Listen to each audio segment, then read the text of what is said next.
So, hello guys, what's up? It's me again, si Mima Alicia nyo at nagbabalik ulit para sa ating panibagong video. So, ito na nga talaga guys, final na po talaga ang desisyon ni former Vice President Leni Robredo. Talagang finale na talaga, as in wala na, close na talaga ang kanyang puso dyan sa Senado. Ayaw niya nang buksan at dito na talaga siya mag-for goods as alkalde ng Naga. So, yan po yung nakakalungkot na balita natin today. Sobrang nalungkot ako, kahit hindi naman ako supporters ni former Vice President Leni Robredo, pero mas gusto ko pa din naman kahit papaano na tumakbo siya sa national position bilang senator, kasi malaki po yung magiging ambag niya sa sa ating gobyerno in terms of foreign policy, dito sa drug war campaign. Malaki po talaga ang maitutulong ni former Vice President Leni Robredo, pero mukhang ayaw niya na, ayaw niya na talaga, final na talaga yung kanyang desisyon na magiging alkalde na lamang siya, magiging mayor ng Naga. Nakakalungkot man, pero kailangan nating irespeto. Actually, madaming nalungkot, sila Leila de Lima, yung Liberals Party, madaming nalungkot, even kami ng mga ibang Marcos supporters na open naman sa mga ganitong klaseng bagay. Kasi hindi naman ako yung totally na pag Marcos, as in Marcos lang talaga, yung hindi na ako magiging open up sa iba. Sabi ko nga sa inyo, pag maganda yung ginagawa, purihin natin, 'di ba? Bigyan natin ng credits. Pero pag mali, talagang aanuhin natin yan, babanatan natin yan. Sa nakikita ko naman ngayon guys, open din naman itong si Leni Robredo na makipagtrabaho dito sa ating gobyerno, at na-appreciate niya na din ngayon yung Marcos administration during nga po guys sa kanyang pamamalakad sa foreign policy, sa drug war campaign, at sa madami pang bagay. Ang nagugustuhan ko guys, kasi medyo parang wala na, hindi na natin pinag-uusapan yung past dito na Leni Lugaw, Marcos magnanakaw, yung mga ganyan, wala na. Kasi nandito na tayo sa kasalukuyan. We are looking forward for the better future na, kasi kapag mag-stack up lang tayo sa nakaraan, ano yung mangyayari? Awayan na naman. So, dito tayo mag-move on tayo, move forward sa mga magagandang possible outcome. And nagustuhan ko kay Leni Robredo is ina-accept niya na din ang ating gobyerno. Nakikipagtulungan siya, ready siya na makipag-cooperate sa ating government. And I think this is the right time na mas kakailanganin pa siya sa Senado, pero wala pure na talaga yung yung decision ni Leni Robredo. Ito nga yung balita, kanina ko pa finlash dyan. Ano yung sabi?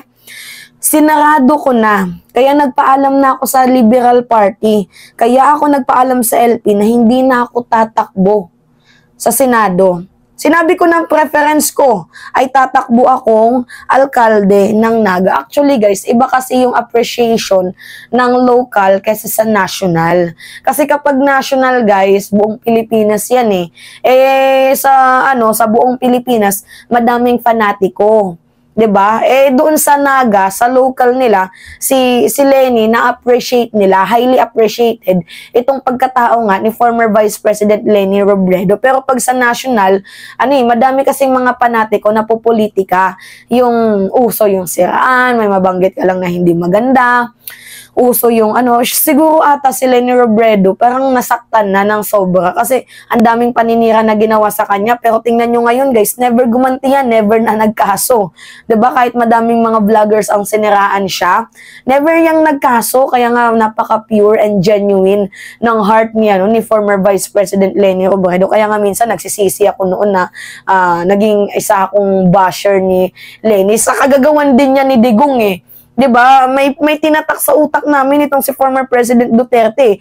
Si Leni bobo 'yan.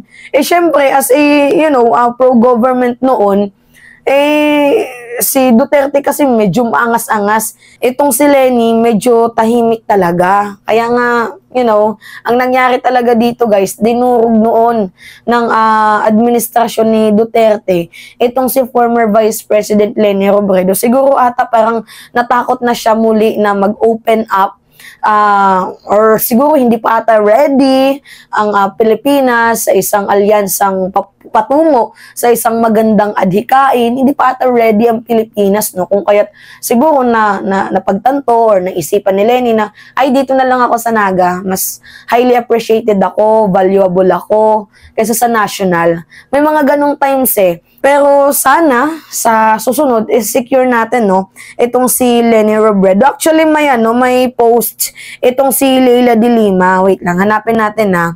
Ito yung sabi niya. Mariing tinututulan ng Partido Liberal ang naging deklarasyon. Ay, mali. Nasaan na ba yun? Wait lang, guys, yung kay Leni Robredo yung hinahanap nating post. Ito. Ang sabi ni Leila de Lima, the Liberal Party of the Philippines fully respect the former Vice President Leni Robredo's decision not to seek a Senate seat in the upcoming 2025 election. Wala na talaga. Hangad namin ang kanyang tagumpay at pamamayagpag, ano man ang tahakin niyang direksyon. Lagi namin siyang titingalain. Hindi lang bilang isang mahusay na pinuno, kundi bilang isang inspirasyon sa pagharap ng mga pagsubok at pagtugon sa mga pangangailangan ng ating mga kababayan. Wala kaming duda sa anumang paraan ng paglilingkod sa kanyang pipiliin. Gagawin niya ito buong husay at pagmamalasakit sa Pilipinas at sa Pilipino. The Liberal Party stands behind former Vice President Robredo and wish her the very best in her future. Yan po, guys. Grabe, no? Medyo parang nandoon yung kurot sa puso ng liberals group. Kasi mantakin nyo, guys, isa sa pinakamalakas na candidate ngayon, itong si Leni Robredo. Kasi na din kino-call out na din siya ng mamamayang Pilipino na what if tumakbo ka? Ganyan. Kino-call out na siya pero wala eh. Yung national hindi pa ready sa isang alyansang patungo sa pagbabago. Hindi ko naman sinasabing totoo yung Unipink. Walang ganun, guys. Hindi nga nagkatotoo yung Uniteam, Unipink pa kaya. I mean, pag sa mga magagandang gawain, sumusuporta ako kay Leni Robredo. Kasi hindi naman ako yung totally na yung hindi marunong mag-open. Alam nyo, merong mga ganun katulad sa mga DD sheets, mga D-list. Kahit maganda, ayaw nilang maging open, sarado yung kanilang puso. Hindi po tayo ganun. Hindi po tayo yung fanatiko, yung mata lang natin nakatutok lang, nakafocus lang sa isang tao. Kasi ang fanatiko, guys, kahit mali, sa palagay nila, sa tingin nila tama. May mga ganung tao, hindi naman tayo ganun Sabi ko nga, uulitin ko sa inyo, pag tama, purihin. Pag mali, syempre, babanatan natin yan. Dito lang tayo sa good governance. Siguro maybe yung national hindi pa ready sa ganitong good governance, 'di ba?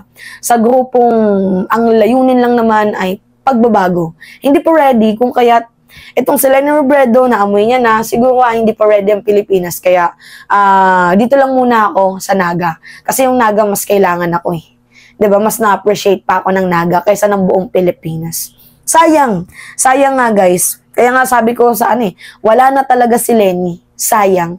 Isang malaking sayang. Anyway, mas better pa si Leni kaysa kay Bato 'di ba?